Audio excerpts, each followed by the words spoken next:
गाजर का हलवा। सर्दियों का मौसम। बाहर धुंध ऐसी कि लगता हो सूरज जी कंबल ओढ़कर सो गए हैं। तभी शर्मा जी के घर में सुबह सुबह एक आवाज़ गूंज उठी। सविता जी ने रसोई से चिल्लाते हुए कहा। आज घर में शुद्ध देसी गाजर का हलवा बनेगा। ये सुनते ही पूरे घर में मानो हलचल सी मच गई हो।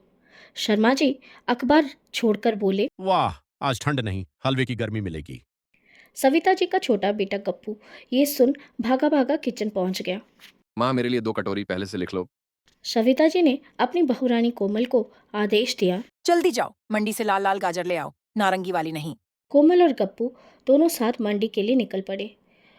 धुंध इतनी थी कि मंडी में कुछ ठीक से दिख नहीं रहा था। आइए आइए, ताजी ताजी गाजर ले जाइए।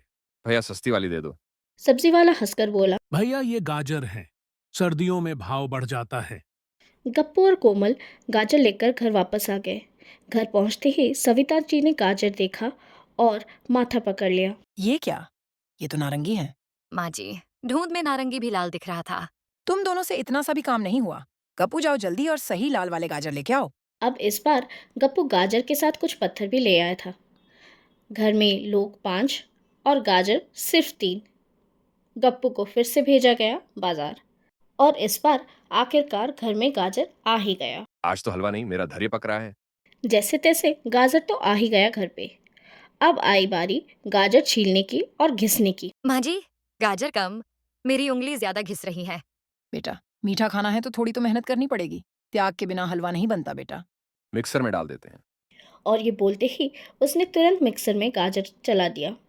गाजर दीवारों पर चिपक गया। लगता है आज हलवा नहीं, दीवारों पर पेंटिंग बनेगा, वो भी गाजर के। तैसे गाजर घिसे गए और फिर आया उसे पकाने की बारी। कढ़ाई चढ़ी, दूध उबलने के लिए रखा गया बहू, अब इसमें घी डालो। अब इसमें जल्दी से शक्कर डाल दो। और जल्दी जल्दी में कोमल शक्कर की जगह नमक डाल दी, पूरे 1 चम्मच। हलवा बनाना है, सब्जी नहीं। नमक क्यों डाल रही हो? आज पता नहीं सबको हलवा मिलेगा भी या नहीं। सविता जी ने तुरंत उसमें शक्कर डाल दिया। कोई नहीं, अब ये फ्यूजन हलवा है। धीरे धीरे हलवे की खुशबू पूरे घर में फैल गई।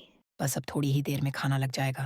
तभी दरवाजे पर घंटी बजी और सब किचन से बाहर चले गए। कोमल ने पार्सल लिया। अब सब खाने के बुलावे के लिए इंतजार करने लगे। बेटा जाओ, खाना टेबल पे लगा दो। जैसे ही कोमल किचन पहुंची कि उसने जोर से चिल्ला दिया। सब भागे भागे किचन पहुंचे। अरे हलवा कम कैसे हो गया? तभी कुमार जी की नजर गप्पू के गाल पर गई। ये देखो, ये रहा चोर। अरे नहीं नहीं, मैं तो सिर्फ क्वालिटी चेक कर रहा था। अब इससे पहले कि और चोर आए और हमें हलवा खाने को ना मिले, जल्दी हलवा ले आ बहू। हाँ माँ जी। और आखिरकार सबने थोड़ा ही सही गाजर का हलवा खा ही लिया। बाहर सर्द हवा थी लेकिन अंदर घर में गाजर के हलवे और हंसी की गर्माहट थी।